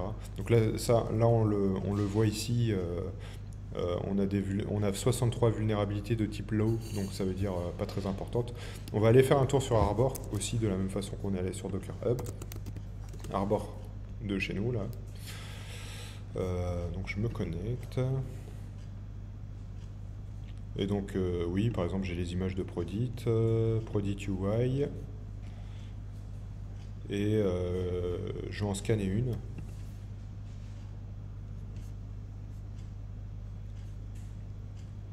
voilà, ça va se scanner. Vous voyez, il est en train de scanner mon conteneur. Et ce qui est pas mal aussi, c'est qu'après, vous pouvez mettre des politiques de sécurité. Par exemple, vous pouvez interdire le pool des images qui ont trop de vulnérabilités fortes, ce qui vont empêcher ces images-là de se déployer sur votre cloud environnement de production. Vous pouvez les mettre en quarantaine, etc. etc. Ça utilise un outil qui s'appelle Trivi pour scanner, que tout à l'heure je vais vous en parler. Donc je ne sais pas combien de temps ça va lui prendre, mais je vais peut-être essayer de voir si j'avais pas fait des scans sur d'autres images avant. Non, j'en ai pas fait récemment. Tac. Ah là j'en ai, voilà. Donc ça c'est Prodit SE. Donc il y a des vulnérabilités faibles. Et si vous allez dans le détail, il va vous dire généralement que c'est des versions... enfin là, il ne vous donne pas trop le détail. Mais souvent, il vous dit, cette faille-là, cette CVE-là, elle a été corrigée dans telle version. Et là, pour le coup, vous voyez qu'on n'a pas trop de solutions parce que je pense qu'elles n'ont pas encore été corrigées. Donc des fois, il vous dit, il y a une faille qui est connue, mais on n'a pas encore une correction qui est publiée. Voilà. Bon, généralement, ça, c'est négligeable, tout ça. Ce qu'il faut faire attention, c'est surtout les failles critiques, pour lesquelles généralement il y a une correction qui est publiée très rapidement. Voilà, justement Prodit UI, ça s'est terminé, donc c'est pareil, c'est du low. Il y en a beaucoup, mais c'est du low. Et là, on a des corrections qui sont disponibles. Donc potentiellement, je pourrais retoucher mes Dockerfiles pour dire mets-moi à jour ces dépendances-là. Après, je sais pas trop pourquoi on a ces dépendances-là, parce que SQLite, typiquement, c'est le genre de truc qu'on n'a pas besoin, hein, je pense, hein. Donc c'est des trucs qui doivent être embarqués par défaut. Parfois, la correction, ça consiste à supprimer ce qu'on n'utilise pas. Voilà. Donc ça, c'est un bon exemple. libjpeg. C'est des trucs qui sont déjà dans les images de base de l'OS, à mon avis. Parce que ça aussi, c'est un autre truc qui est potentiellement dangereux et qu'on pourrait encore améliorer sur nos projets, sur UProdit, c'est qu'on prend directement l'image Maven toute prête. Souvent, c'est mieux de partir d'une Alpine de base et c'est vous-même qui installez Maven dessus. Maven et Java, votre image sera plus légère, plus adaptée à vos besoins. Vous aurez une surface d'attaque moins grande. Vous maîtrisez un peu mieux ce que vous avez installé sur votre Alpine de base. Et ensuite, c'est votre stage de build. Voilà. Alors que là, pour aller vite, j'ai pris l'image de Maven du Docker Hub et potentiellement, elle m'embarque beaucoup de trucs. Après, je considère que c'est pas trop grave parce que comme c'est une stage intermédiaire, de toute façon, tout va partir à la poubelle sauf le root.war qu'on a construit à la fin. Mais de temps en temps, c'est peut-être mieux parfois de construire vous-même vos propres images à partir d'un OS Lite. Donc souvent, je vous mentionne Alpine, vous avez remarqué. Je vais y revenir juste après dans les bonnes pratiques. Mais il y a des distributions qui sont plus légères que d'autres pour faire des conteneurs qui prennent moins de place. Et il ne faut pas hésiter à les utiliser. Il y a quelques cas où ça peut poser problème et on va en reparler. Voilà. Et ensuite, la dernière que je vais vous présenter, il y a beaucoup de registries, hein, je ne vais pas toutes les citer, mais parmi celles qu'on utilise, il y a la plateforme JFrog Artifactory, qui elle, pour le coup, est payante, mais très très complète parce qu'elle fait à la fois Docker, Helm, elle fait aussi pip pour les dépendances Python, elle fait npm pour les dépendances TypeScript, JavaScript, pour tout ce qui est Angular, React, Vue, Node.js, compagnie. Elle fait dépendance Composer pour PHP, elle fait dépendance Maven. Donc en fait, vous pouvez directement héberger vos artefacts, vos libs en jar, les libs de Python, les libs de Ruby, le Go aussi. Donc c'est ce que j'ai mis ici. Donc celle-là, par exemple, de temps en temps sur des projets, vous pouvez avoir plusieurs besoins. Vous n'avez pas besoin seulement d'héberger vos artefacts sous forme de conteneurs, mais aussi de libs. Par exemple, vous faites plein de portails en Angular. Vous avez sûrement des web components que vous voulez réutiliser d'une appli à l'autre. Et pour éviter de faire un gros monorepo qui fait plusieurs gigas et à chaque fois que vous allez builder 150 portails Angular dès que vous changez un truc, et ben c'est bien de faire des dépendances Node. Et pour faire des dépendances Node que vous voulez réutiliser, vous allez avoir besoin d'un repo NPM. Et donc Artifactory vous permet d'éviter d'avoir plein d'outils, c'est-à-dire je vais installer un repo NPM, je vais installer un repo Maven, je vais installer un repo Python, je vais installer une registrie Docker, je vais installer une registrie Helm. Et ben vous avez des plateformes centralisées. Il y en a deux qui sont assez complètes, généralement c'est Nexus et Artifactory. Nexus en open source gratuit, c'est celle qui en a le plus, mais vous allez avoir des fonctionnalités en moins comme le scan des vulnérabilités ou ce genre de trucs qui sont très importants pour moi. Et je trouve personnellement que leur interface, elle est un peu vieillissante. Voilà, moi je suis pas très très fan de l'ergonomie de Nexus à titre personnel. Après, ça reste un produit qui marche bien, hein, donc on l'a utilisé, il n'y a aucun problème. Artifactory, je le trouve personnellement mieux fait. Et donc voilà. Et il y a aussi le scan des vulnérabilités avec X-Ray dans Artifactory. Artifactory il va plus loin, c'est il a aussi sa propre techno de pipeline CI/CD. Alors après, vous verrez que toutes les solutions sont très concurrentes sur plein de secteurs. Typiquement dans les registries privées, j'en cite d'autres. Il y a GitLab qui a fait la sienne. Donc dans GitLab, vous pouvez directement avoir votre registrie d'images à vous. Je ne sais pas si elle fait NPM et tout. Ça ne m'étonnerait pas que dans la version Enterprise, GitLab il fasse aussi NPM, Maven, etc., etc. GitHub, qui a sorti sa registrie il n'y a pas trop longtemps, je crois, quelques mois. J'ai pas essayé, donc j'ai pas de retour d'expérience dessus. Red Hat, qui a sorti Quay il n'y a pas longtemps aussi. Quay est assez proche de Harbor, mais pareil, va un peu plus loin, c'est-à-dire qu'il il peut directement se brancher sur votre repo Git et builder lui-même votre Dockerfile côté registry. Donc pas besoin de le faire dans un pipeline. Après, je suis un petit peu sceptique sur quand on fait du multistage, comment on pilote les stages qu'on a envie de builder en cas de changement. Voilà, ça a creusé, il faudrait que j'ai un meilleur retour d'expérience dessus. Vous avez dans vos clouds respectifs, AWS, Google, Google Cloud, etc., ils vous mettent aussi des registrés à disposition, des registrés privés quand vous prenez un abonnement chez eux. Clever Cloud, je pense que Heroku aussi, à mon avis. Voilà. Et donc là, j'ai mis un exemple de script bash très simple qui vous permet d'être utilisé dans un pipeline de build. Où voilà, je gère le login, par exemple, je m'authentifie à la registry. Ensuite, je tag avec un numéro de version idempotent. Donc, par exemple, ce qui marche à tous les coups, si vous voulez pas gérer vous-même des versions comme du semantic versioning et des trucs où vous allez devoir accorder ça. En fait, quand vous faites du semantic versioning, vous allez devoir correspondre à des sprints, des lots, des choses comme ça. Vous êtes fortement dépendant de votre organisation de projet pour versionner vos applications. Donc souvent c'est nécessaire, hein, si vous faites des projets en Scrum, en Agile et que vous avez des sprints versionnés. Le mieux c'est que vos livrables ils soient versionnés à peu près de manière cohérente par rapport à vos sprints. Si vous êtes sur un petit projet perso open source où vous n'avez pas de backlog, pas de sprint, etc., et que vous voulez des versions uniques, immutables, idempotentes, dans ce cas-là, ce qui moi marche à tous les coups, c'est de dire la branche l'ID du dernier commit. Là, vous êtes sûr que votre image, elle correspond à ce commit-là dans Git. Voilà. OK.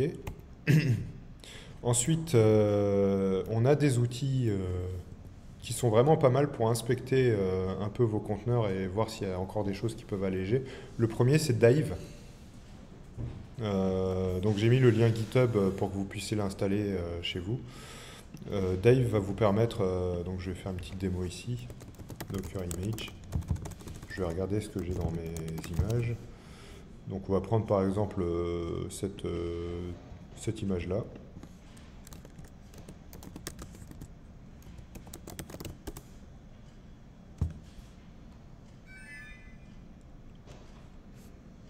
Alors, ça prend un peu de temps.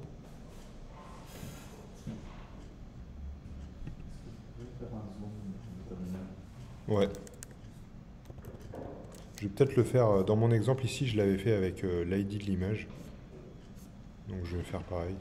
Ah. Je vais récupérer ça. Parce qu'il me l'a déjà peut-être... Ouais, ça va un peu plus vite. Et donc en fait, vous pouvez vraiment naviguer et voir si vous n'avez pas trop de choses qui servent à rien dans vos images. C'est vraiment un navigateur de fichiers un peu... alors je pense que vous êtes peut-être un peu jeune pour reconnaître ça. À la Midnight Commander. Donc c'était les premiers explorateurs de fichiers qu'on avait en ligne de commande à l'époque sous Unix. Donc c'est un peu le même genre de... D'ailleurs je crois que je l'ai... Ouais. Je l'ai pas installé. Ça existe encore, je pense.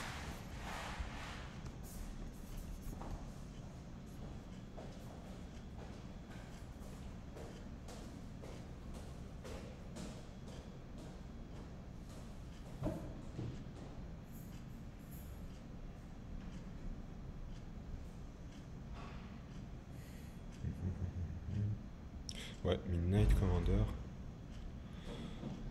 Donc là on dérive un peu, mais je trouve ça sympa quand même. Alors... Allez.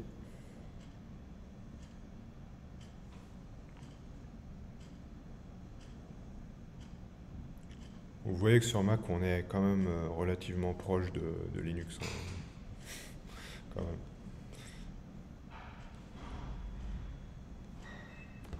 MC, voilà. Donc c'est ça, Midnight Commander. Et c'est encore pratique, par exemple, si vous êtes en SSH sur un serveur et que vous voulez un peu naviguer de manière un peu plus user-friendly qu'avec du LS et du CD, et ben voilà. Et vous pouvez exécuter des commandes à l'intérieur.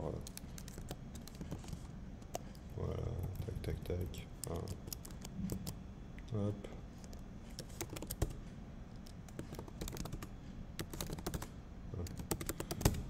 Ok, donc on revient à nos slides. Donc Dave va vous permettre en général de vérifier ce que vous avez dans vos images et de voir si vous n'avez pas trop de choses qui ne vous servent à rien pour optimiser vos images.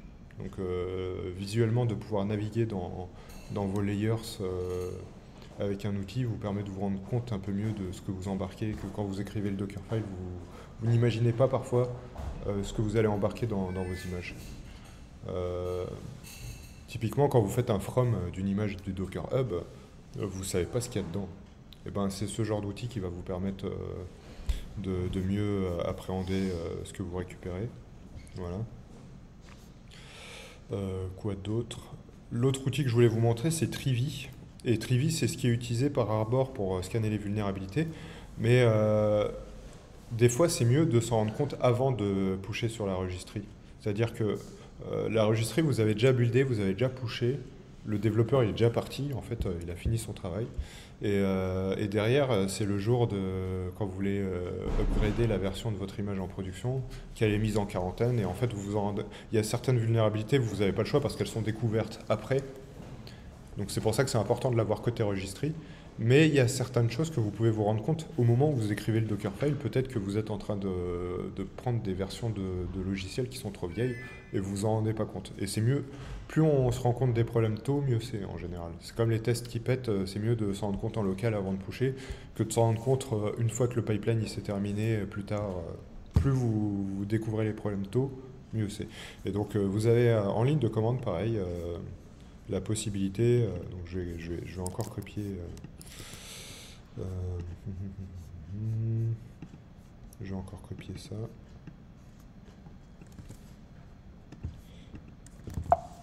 Donc ça, hop.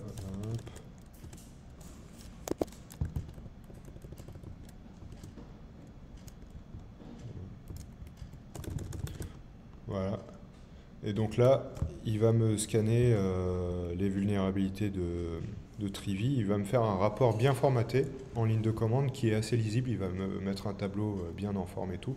Et après, je vais vous montrer. Bon, là, comme j'ai zoomé, c'est un peu gros. Donc là, je vois toutes les failles. Donc je vois des highs, je vois dans quelle version elles sont corrigées. Exactement comme on a vu tout à l'heure sur Arbor, sauf que c'est dans un tableau en ligne de commande. Voilà. Et en fait, vous pouvez lui dire de sortir ça au format JSON. Et après, je vais faire un JQ pour mettre en forme le JSON.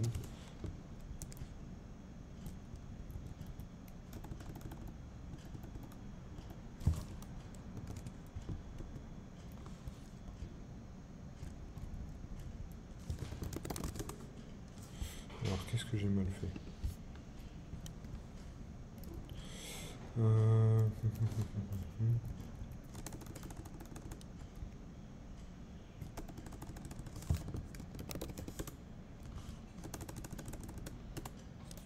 C'est bon.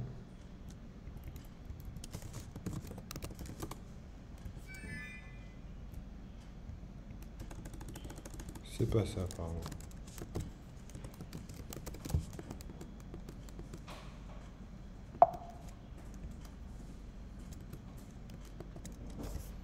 Alors, Trivy, JSON, output, Google est notre ami. Trivy-F JSON. Bah, c'est bien ce que j'ai fait. Voilà.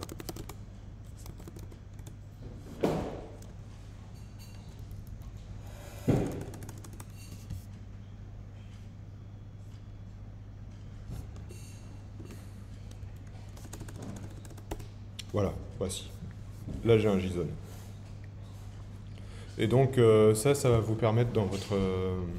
parce que le tableau, comme on l'a montré, dans une CI/CD, quand vous devez le parser, c'est pas cool. Bah, par contre, le JSON, là, vous avez tout ce qu'il faut pour, dans votre CI/CD, faire un compte, par exemple, bah, je t'empêche de pusher l'image sur la registry parce que tu as tant d'images, tant de failles de type high, de type, voilà, ou critical. pour formater ça dans votre pipeline. Donc c'est voilà, très utile. Et voilà. Et donc ça, c'est ce qu'on est en train de mettre en place sur certains projets avec des clients. On l'a déjà mis sur Arbor, mais on va le rajouter dans nos pipelines Tekton, des tasks, des steps de Trivy avant de pusher les images sur les registres. Voilà. Ok, donc ça c'était deux outils. Je ne sais pas si vous les connaissiez. Non, je pense pas. Mais qui sont assez sympas pour vérifier qu'on fait pas n'importe quoi dans nos conteneurs à retenir, Dive et Trivy. Ensuite, j'ai listé quelques bonnes pratiques pour dire qu'est-ce qu'un conteneur qui est Cloud Native Friendly. Alors, comme je vous l'ai dit tout à l'heure, il doit être le plus stateless possible. Ça veut dire que je dois pouvoir le supprimer, le recréer, sans qu'il y ait un impact sur l'état. Par exemple, il ne doit pas garder des choses en mémoire vive qui sont indispensables au fonctionnement de l'application. Il ne doit pas garder, si je mets une autre instance à côté et que j'ai commencé à faire des requêtes sur une des instances, il faut que l'autre instance, si je reprends la suite des requêtes sur l'autre instance, ça continue de marcher. Donc c'est ça le stateless, ça veut dire sans état. Et pour ça, il ne faut pas hésiter à utiliser des bases de données distribuées, des caches, des Redis, des choses comme ça. Par exemple, si vous avez des choses que vous devez récupérer d'un conteneur à l'autre, voilà, vous avez différentes solutions pour que ce soit stateless. Le conteneur il ne doit pas grossir avec le temps. Donc par exemple, écrire des fichiers de log à l'intérieur d'un conteneur, ça il ne faut jamais le faire. Le conteneur il doit rester à peu près à la même taille toute sa durée de vie. Il ne doit pas faire 5 gigas de log à la fin. On ne doit pas installer des choses pour faire tourner des logs à l'intérieur des conteneurs. Voilà. Le conteneur, il doit vraiment être le plus agnostique et le plus léger possible. Il doit juste contenir votre programme et ses dépendances pour faire tourner le programme. Et après, tout ce que vous faites en dehors pour la résilience, la collecte des logs, etc., c'est à l'extérieur du conteneur qu'il faut le faire. Par exemple, le fait que votre conteneur il redémarre automatiquement en cas de fail, vous n'avez pas besoin d'embarquer systemd dans votre conteneur. C'est Docker ou votre orchestrateur Kubernetes ou autre qui va s'occuper de déployer un nouveau conteneur ou de le redémarrer ou de le démarrer dans 10 instances, etc. etc. Savoir s'il est en vie et écrire des logs, ça c'est pareil. Votre conteneur, il doit mettre à disposition sur sa sortie standard les logs. Il ne doit pas les stocker à l'intérieur du conteneur. Et c'est votre système à l'extérieur qui va manger les sorties standards pour les indexer ensuite dans votre système de log management, qui peut être par exemple un Elastic donc Kibana, Elasticsearch et compagnie. Ou pareil pour les métriques. Pour les métriques, en général, vous allez les mettre dans du Prometheus Grafana pour savoir si votre conteneur il est pas trop lent, s'il consomme pas trop de mémoire, etc. Ça, généralement, les bonnes pratiques, c'est que votre conteneur il expose des endpoints de métriques qui vont pouvoir être ensuite interrogés via des exporteurs Prometheus. Mais à la limite, dans tous les cas, ça pourrait être aussi des lignes de log qu'on pourrait indexer. Voilà. En tout cas, il ne doit pas stocker ces informations à l'intérieur du conteneur et on doit pouvoir l'interroger pour savoir son état de vie. Donc pareil, dans la plupart des frameworks microservices aujourd'hui, parce que ça c'est ça un microservice Cloud Native Friendly, c'est que vous avez souvent un endpoint qui vous dit dans quel état il est. S'il est bien up, s'il n'y a pas d'erreur, par exemple, il n'arrive pas à se connecter à sa base de données, il n'arrive pas, etc., etc. Votre microservice, il a souvent des choses. Et vous avez souvent ces endpoints de readiness, liveliness, qui sont activables via votre framework. Donc, par exemple, Spring, avec juste une ligne dans le properties, vous pouvez exposer directement des URL qui vous permettent de dire bah voilà, je suis vivant, ping-pong, etc., etc. Dans la plupart des frameworks, vous avez ça, même je pense qu'en Symfony ou en Laravel, vous l'avez aussi. Et donc, c'est bien de les utiliser dans un cadre de microservices pour qu'ensuite, derrière, vous fassiez des programmes qui vont s'occuper de vérifier que tous vos conteneurs répondent et savoir s'ils ont besoin d'en redéployer d'autres. Et vos orchestrateurs comme Kubernetes, ils vous en remercieront parce que c'est grâce à ça qu'ils sauront s'ils doivent déployer d'autres conteneurs. Si votre conteneur il est running mais qu'en fait à l'intérieur il ne marche pas, votre orchestrateur il ne va pas savoir quoi faire avec, il va dire bah, il est toujours running. En fait à l'intérieur votre programme il ne marche plus. Donc c'est pour ça qu'il faut mettre ce genre de choses. Faut pas hésiter à, contrairement au programme un peu complet qu'on faisait avant, faut pas hésiter à cracher quand vous avez une erreur. C'est-à-dire votre programme, dès qu'il a une erreur, s'il sort en erreur tout de suite, votre orchestrateur il va s'occuper de redémarrer une nouvelle instance le plus vite possible. Voilà. Donc c'est pas la peine que votre programme à lui tout seul il se dise je dois me redémarrer, je dois faire nanana. Ça c'est voilà. C'est mieux que ce soit. En gros, ce qu'apportent les microservices conteneurisés, c'est que votre code est censé être plus simple. C'est pas à vous de gérer des logs, de gérer que vous devez changer de fichier de log parce que vous devez zipper les logs par jour, que vous devez vous redémarrer en 5 instances, que votre node il va déployer d'autres nodes qui vont discuter ensemble.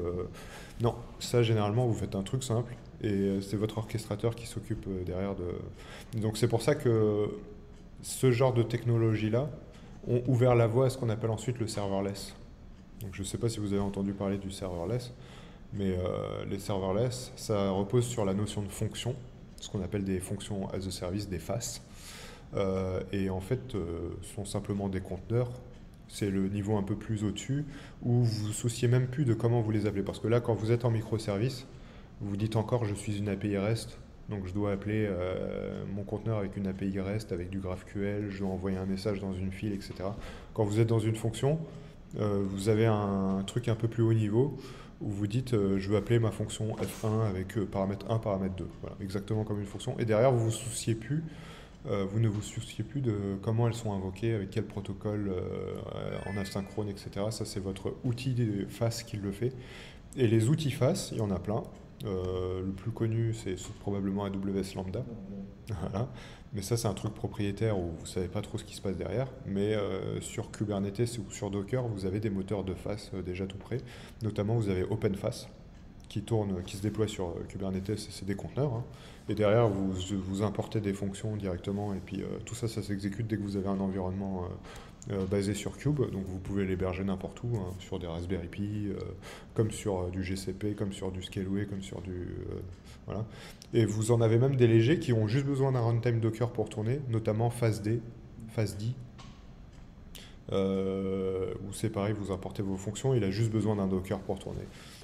Donc avec des conteneurs, en fait, vous pouvez très facilement aujourd'hui, en 2021, faire du serverless directement et même plus avoir à créer des microservices. Vous pouvez directement créer vos fonctions. Voilà. Donc ça, on y reviendra. On fera des petites formations sur le serverless un peu plus tard. Parce qu'on ne peut pas tout faire en serverless non plus. Hein. Vous avez souvent des applications qui sont là depuis longtemps que vous devez migrer sur du cloud, par exemple. Et donc, vous devez les conteneuriser. Et c'est un peu ça la compétence qu'on va essayer d'acquérir dans cette formation. Je regarde quelle heure il est. Ouais, le temps, il avance. C'est de prendre des applications déjà existantes comme des API REST et de voir qu'est-ce qu'il faut pour les rendre cloud native. Ensuite, ce que je disais tout à l'heure, c'est qu'elle doit être le plus possible complètement configurable via des variables d'environnement. Donc par défaut, par exemple en Java, le classique c'est d'avoir un fichier application.properties que vous embarquez à l'intérieur de votre WAR. Ça, c'est pas très cloud native. Il faut éviter de le faire parce que ça vous oblige à recompiler et à réembarquer l'application.properties ou alors de créer ce qu'on appelle une JNDI pour dire que le fichier il est à l'extérieur et que vous devez ouvrir un volume pour mettre le fichier dedans pour dire que c'est ça la configuration. Généralement, c'est beaucoup plus simple de dire, voilà, démarre-moi mon conteneur, tout ce que tu as besoin de variabiliser par environnement, par exemple, je suis en prod, donc la base de données, son adresse, c'est celle-là, etc. C'est mieux que ce soit des variables d'environnement. Et c'est ce que je disais tout à l'heure, c'est être observable, donc avoir la possibilité de remonter des métriques, avoir des endpoints de health check, readiness, liveliness, voilà, qui vont permettre au reverse proxy, au load balancer de savoir s'il doit continuer d'envoyer du trafic à ces instances-là ou s'il doit arrêter et redéployer d'autres. Parce que concrètement, c'est ce qui va se passer. Je vais remettre le schéma de Prodit. Ici, bon, c'est un très vieux schéma parce que Prodit est vieux. On avait un Apache frontal qui n'existe plus, hein, il n'y a plus d'Apache frontal. Bah, lui, il avait besoin de savoir si ces briques-là, elles étaient vivantes pour envoyer du trafic dessus. Bah, sur un environnement cloud avec du Kubernetes, c'est pareil. Vous avez des load balancers, des ingress, des choses comme ça qui qui doivent savoir s'ils doivent continuer d'envoyer des requêtes à tel conteneur et tel tel pod, on va dire plutôt. Et ça, pour pas envoyer des requêtes qui vont se terminer en timeout, parce que le conteneur il est mort en face, il faut qu'il soit observable.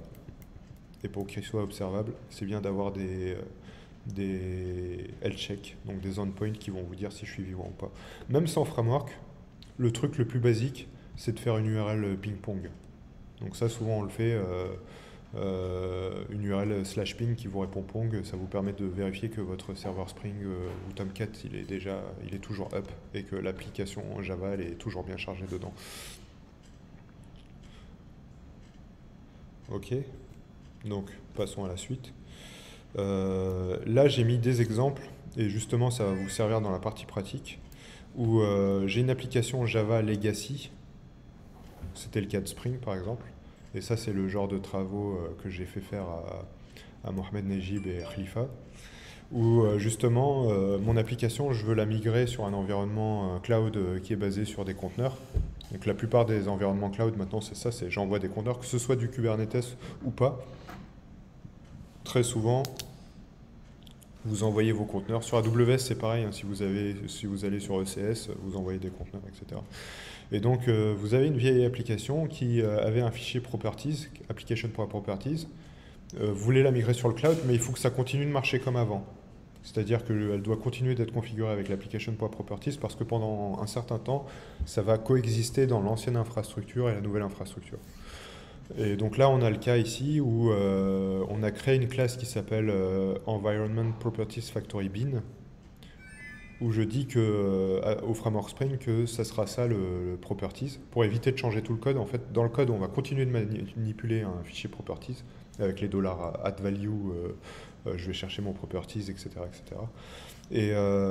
Et en paramètre, je lui dis c'est quoi le fichier properties sur lequel on doit se baser.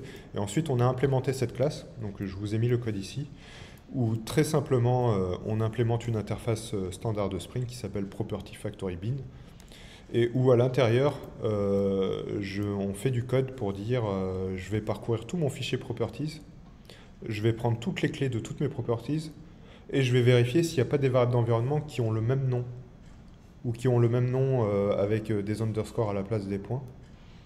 Et ça va me permettre de dire si la variable d'environnement existe, elle sera prise en priorité sur ce qu'il y a dans le fichier application.properties, et si elle n'existe pas, je continue de prendre ce qu'il y avait dans le fichier application.properties. Ainsi, mon application Spring, dans l'ancien environnement, par exemple, qui est déployé avec du Puppet ou du Ansible, où on fabrique les fichiers application.properties avec du Puppet ou du Ansible, elle va continuer de marcher dans cet environnement-là. Et inversement, et en même temps, si elle est déployée sur un environnement Docker ou Kubernetes ou avec du Helm, etc., eh ben, elle va être automatiquement configurée avec les variables d'environnement et c'est la même application qui va continuer de coexister sur les deux ensemble.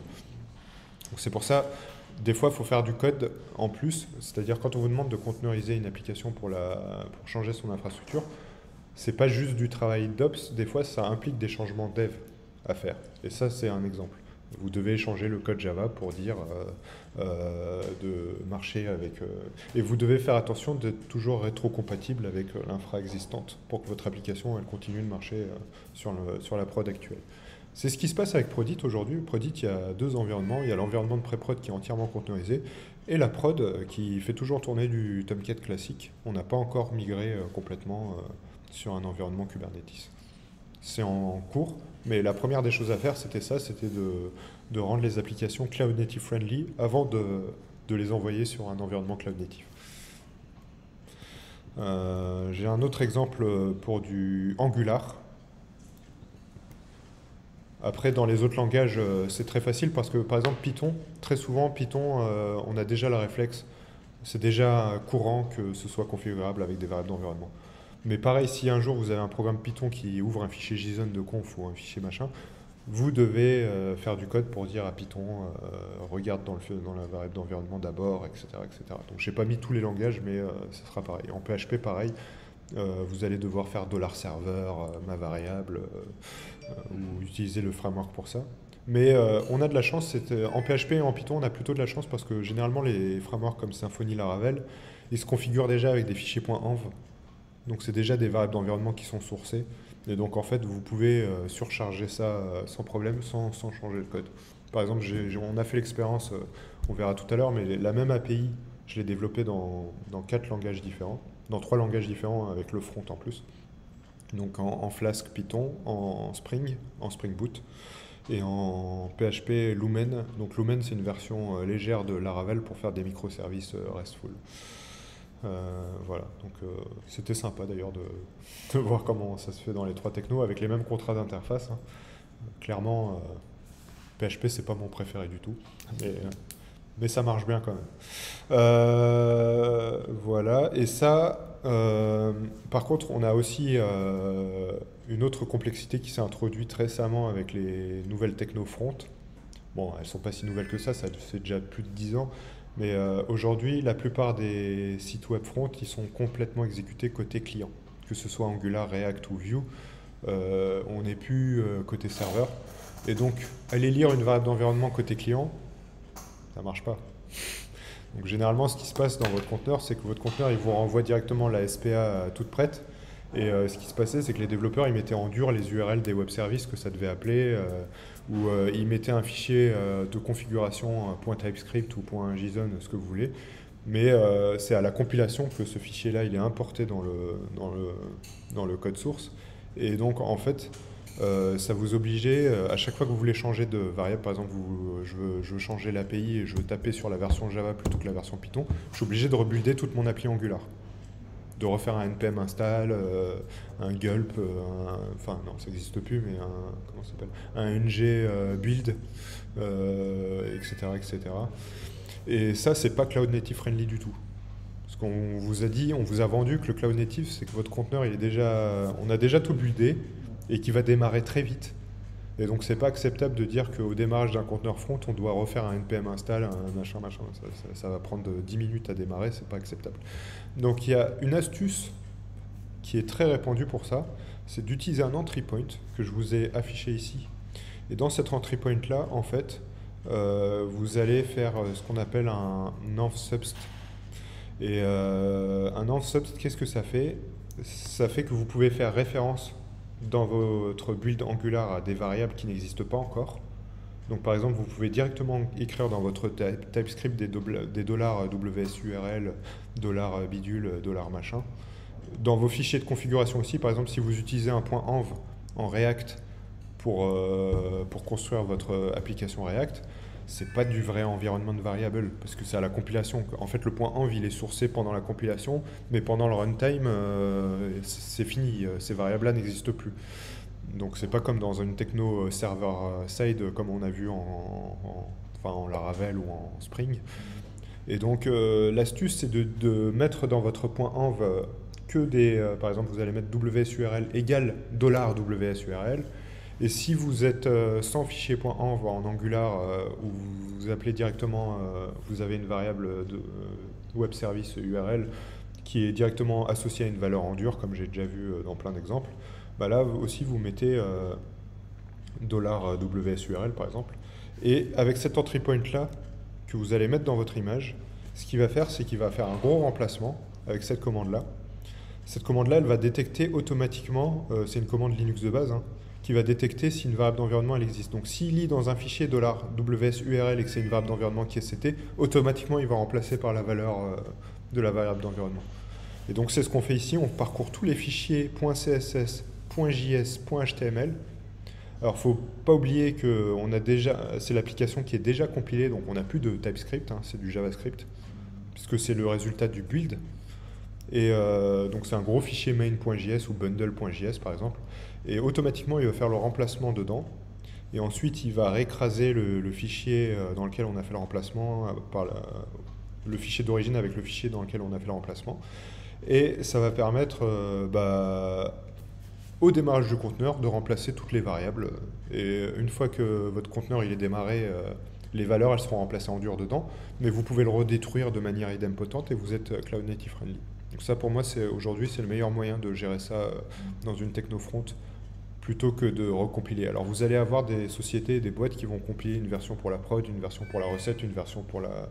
Mais en fait, finalement, vous perdez tout l'intérêt de Docker qui est de dire j'ai la même image qui s'exécute partout dans les mêmes conditions, que ce soit en local ou etc. Ensuite, il y a un petit truc qu'on a rajouté en dessous, là, le petit sed que vous voyez ici. Alors lui, qu'est-ce qu'il fait? Il rajoute un timestamp en dur dans les URL des assets. Alors pourquoi on fait ça? J'aimerais bien savoir si vous avez une idée de pourquoi on fait ça.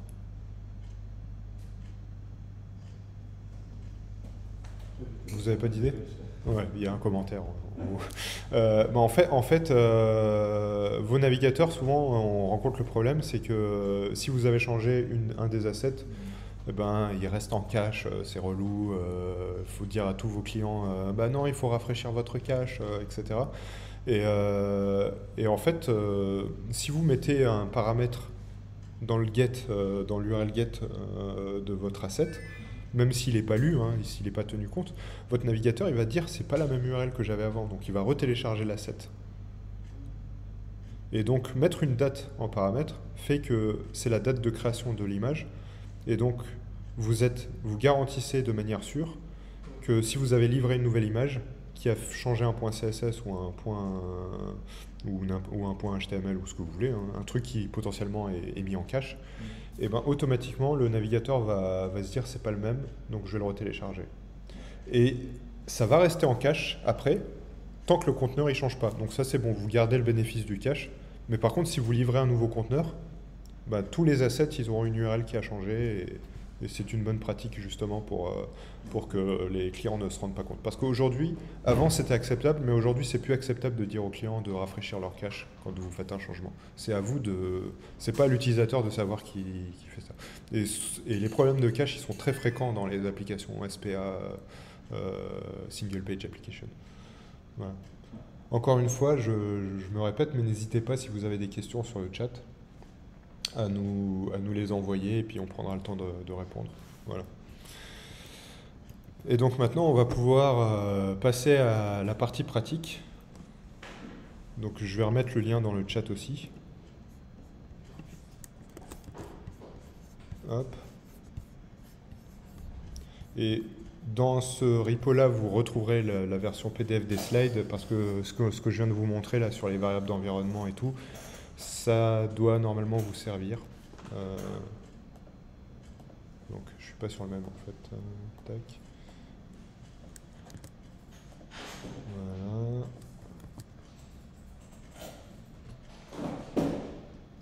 Ah non. Ce n'est pas ce que je voulais copier.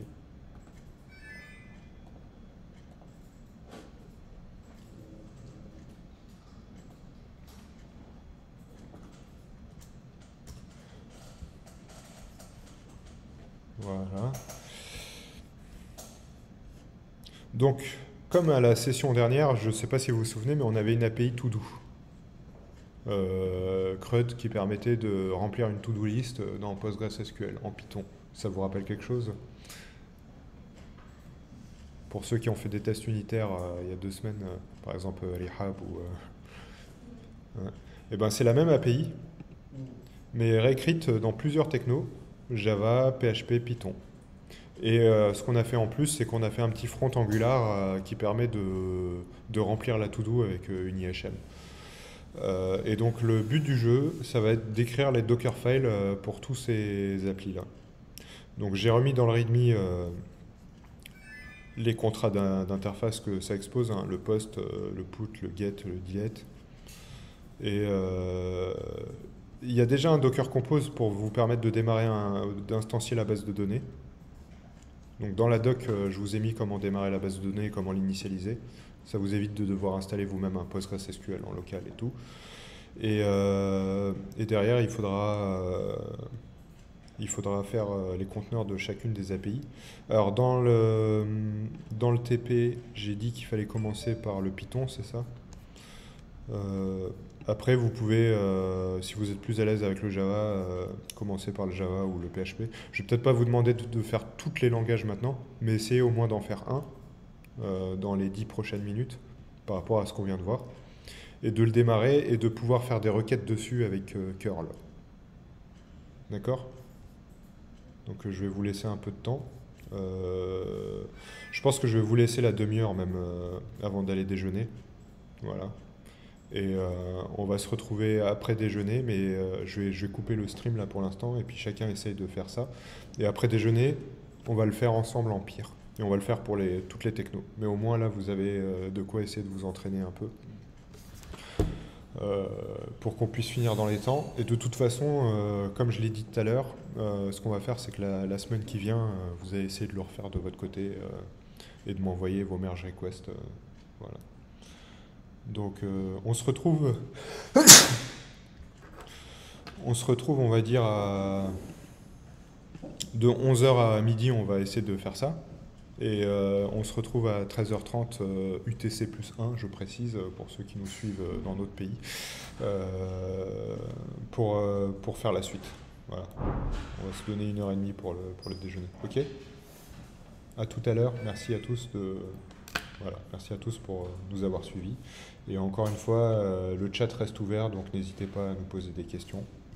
Et donc je vais couper la vidéo pour cette première partie, que je vais déjà uploader sur YouTube tout de suite. Voilà.